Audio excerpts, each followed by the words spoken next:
Picture this. Two people each saved $10,000. Same amount, same month, same year. 5 years later, one of them has $47,000 in the bank and a growing investment portfolio. The other one is starting from scratch again, trying to figure out where their money. What happened between those two people is not about income. It's not about luck. It's not even about discipline, really. It's about one decision. One fork in the road that happened the week they each hit that $10,000 mark. And the scary part, the person who ended up broke didn't even realize they were making a decision. It just kind of happened. I'm going to show you today exactly what that fork in the road looks like, what the two paths lead to, and more importantly, what you need to do right now if you've got $10,000 saved or you're close to it. Because the window to get this right is narrow, and most people miss it. The dangerous illusion of round numbers. Here's something that nobody really talks about when it comes to saving money. Round numbers mess with your psychology in a very specific way. When your savings account hits $10,000, your brain registers it as a finish line, a destination. You worked hard, you sacrificed, you said no to things, and now you're here. You made it. The problem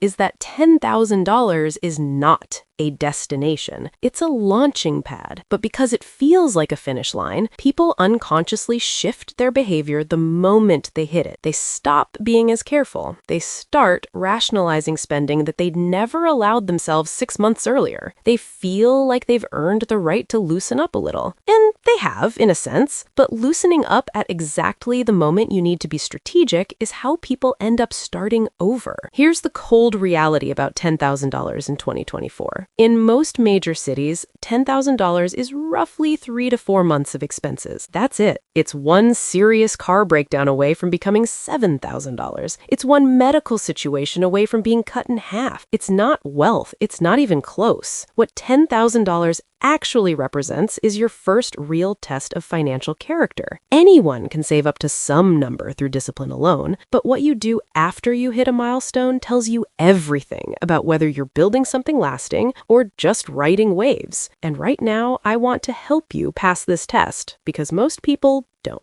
The silent drain, how $10,000 disappears without a single bad decision. Let me walk you through something I call the silent drain. It doesn't look like reckless spending. There's no single moment where you look back and say, that was a mistake. Instead, it's death by 1,000 small ups. You've got $10,000 in your account, and you start thinking just a little bit differently. You were choosing the store brand before. Now you grab a name brand without flinching. You used to skip the extended warranty on electronics. Now you add it without thinking. Your friend suggests a nicer restaurant for dinner, and instead of suggesting somewhere cheaper, you just go. None of these choices on their own would concern a financial advisor, but they compound, they layer on top of each other, and they do something even more damaging. They quietly reset your sense of what's normal to spend. Psychologists call this reference point shifting. Your internal benchmark for what's acceptable to spend moves upward when your account balance goes up. And here's the brutal part. It doesn't move back down when your balance drops. You've already adjusted. The new normal is locked in. So you watch your $10,000 slowly become $9,200, then $8,500, then $7,800, and you tell yourself you'll rebuild it. You're not worried. You know how to save. You did it before. Then something unexpected hits. Not even a catastrophe, just a normal life expense that you didn't plan for. A car issue, a dentist visit, travel for a family event, and now your $7,800 is sitting at $5,000. Now you're demoralized. $5,000 feels like nothing after you had 10. It doesn't motivate you the same way. The savings momentum you'd built, psychologically, is gone. And rebuilding feels harder the second time because now you know how fast it can evaporate. This is the pattern that traps people in a decade-long cycle of almost getting ahead and then sliding back. And it starts the moment you let $10,000 sit somewhere accessible without giving it a specific, locked-in purpose. Okay, so what do you actually do? Let's get into the mechanics here, because vague advice isn't useful. The moment you hit $10,000, not the week after, not when it feels right, you need to split that money into 2 distinct buckets with 2 completely different jobs, and you need those buckets to live in 2 completely different places. buckets. Bucket 1, your defensive layer. This is your protection money. Not in a dramatic sense, just protection against the real world doing what the real world does, which is creating unexpected expenses. You want roughly $3,500 to $5,000 here sitting in a high-yield savings account that is not your primary bank. The geographic distance matters. The friction of moving money between institutions, even if it's just a 24 to 48-hour transfer time, is actually a feature, not a bug. When your emergency fund is at the same bank as your checking account, you can move money in seconds. That means the emotional distance between this expense kinda qualifies as an emergency and actually spending that money is nearly zero. Your willpower has to carry all the weight. But when you have to initiate a transfer, wait for it to process, watch it arrive, suddenly you've got time to think. You've got time to ask yourself whether you actually need this or whether you're just impatient and uncomfortable. That pause saves people thousands of dollars a year. The goal of this bucket is not to grow. Its job is to exist and to be untouched until something genuinely breaks or falls apart. Think of it as insurance you're paying yourself. One more thing. Stop thinking of this bucket as saving. In your mind, reclassify it. It's not money you have, it's money that's reserved. Mentally, it doesn't count towards your net worth the way a regular savings account does, because touching it means something went wrong in your life. Treating it as off limits in your head is the only way to keep it off limits in your account.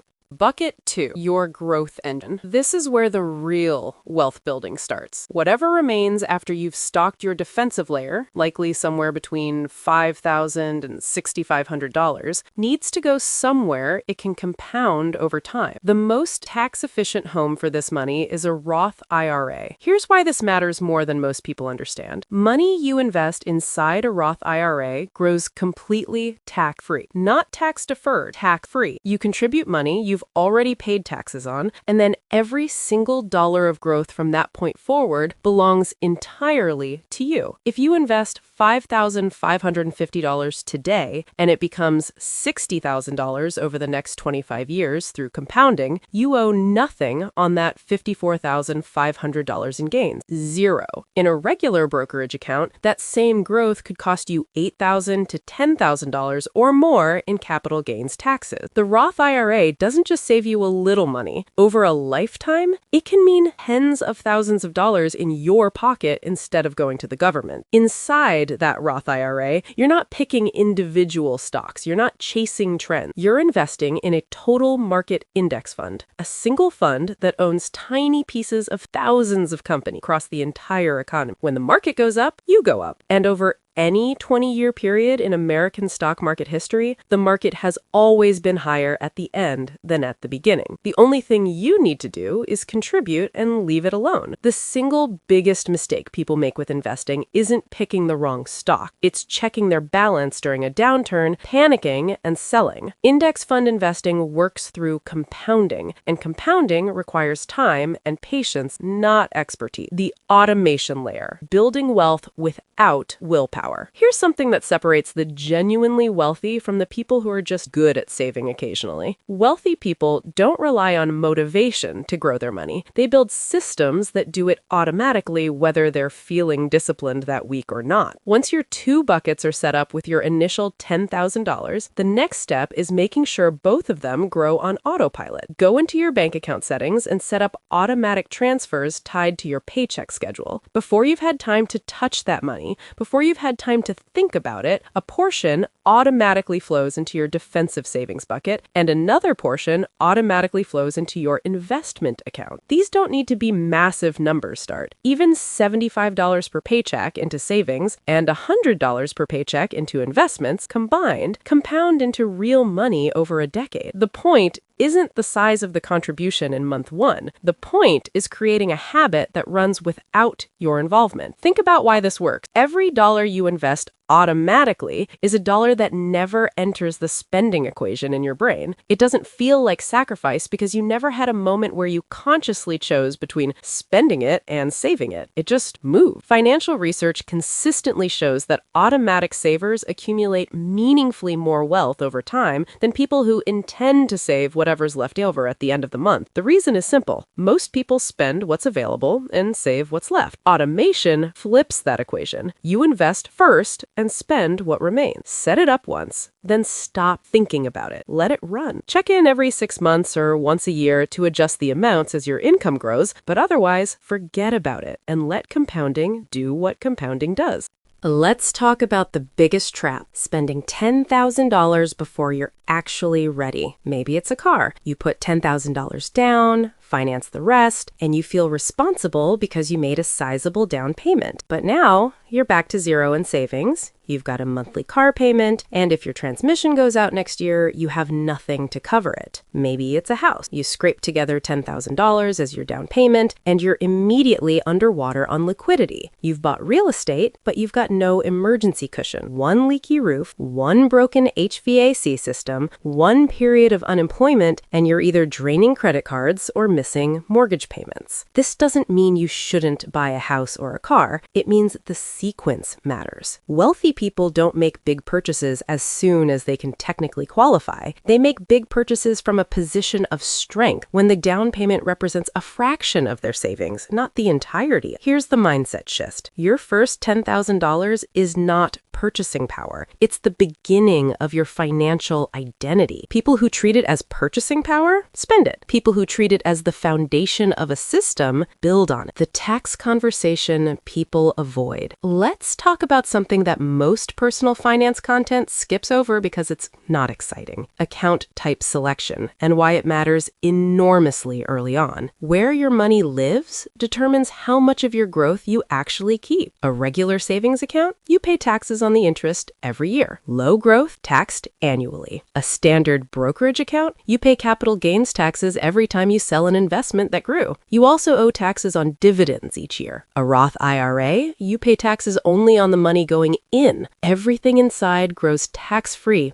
permanently. A 401k through your employer, especially if there's an employer match, this might be the very first place your money should go because that match is an immediate 50 to 100% return on your contribution before the market does anything. The sequence for most people in their first serious savings phase should look something like this. Capture any employer 401k match first, then max your Roth IRA contribution for the year, then hold your remaining cash in a high-yield savings account for your emergency fund. This sequence isn't arbitrary. It's designed to maximize the portion of your growth that you actually keep. People spend hours agonizing over which stock to buy when the account type they're holding it in has a bigger impact on their long-term outcome than the investment itself. Get the structure right before you worry about the strategy. Let me talk about something more abstract that I think is underrated in financial conversations. What your $10,000 does to your psychology when it's handled correctly versus what it does to you when it's handled wrong. When you split that money intentionally, invest a portion, and lock down the rest as a true emergency fund, something shifts. You start making decisions from a different mental baseline. You negotiate harder at work because you know you can weather a few months of unemployment if things go sideways. You take calculated career risks you would have avoided before. You don't panic during recessions because your emergency fund is intact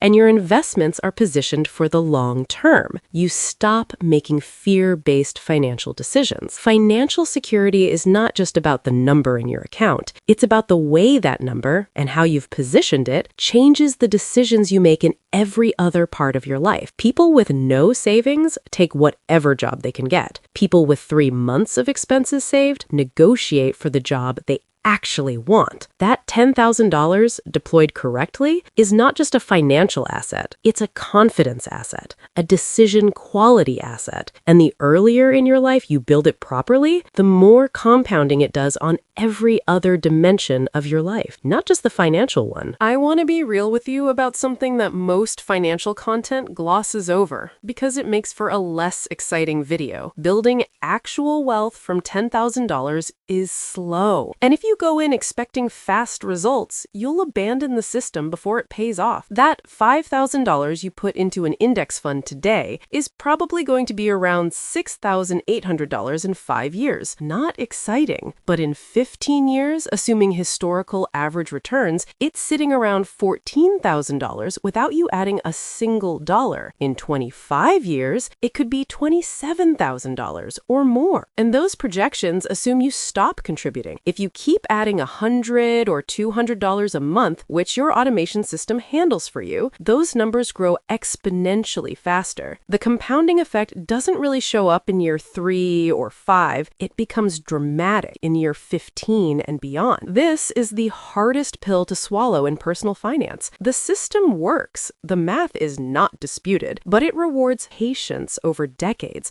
not discipline over months. And we're wired to want feedback fast. We want to feel the progress. When your account grows from $5,000 to $5,400 in a year, it's hard to feel excited, even though you're on track. The people who build generational wealth are not the ones who found a secret shortcut. They're the ones who understood the math, trusted the process, and left the system alone long enough for compounding to become dramatic. So let's come back to those two people who both saved $10,000 at the same time. The one who ended up with $47,000 5 years later didn't make some brilliant investment move. They didn't predict the market. They didn't inherit money or get a lucky bonus. They just made one decision in the week they hit that milestone. They split the money. They separated it from their spending. They automated contributions. They stopped looking at it every day. They kept living their life while the system ran in the background. That's it. That's the whole edge. The one who started over, they hit 10,000, felt the finish line, loosened up, spent a little more freely week after week, hit one unexpected expense, and watched years of effort dissolve in a few months. You are standing at that fork right now. The path you take is determined by what you do this week, not this year. Move the money, split it with intention, automate the contribution, trust the math. 10 years from now, you'll be explaining to someone else how it works, because you lived it. If this helped you think differently about your money, subscribe and hit the like button. Drop a comment below with where you are in your savings journey. I read every single one, and I'll see you in the next one.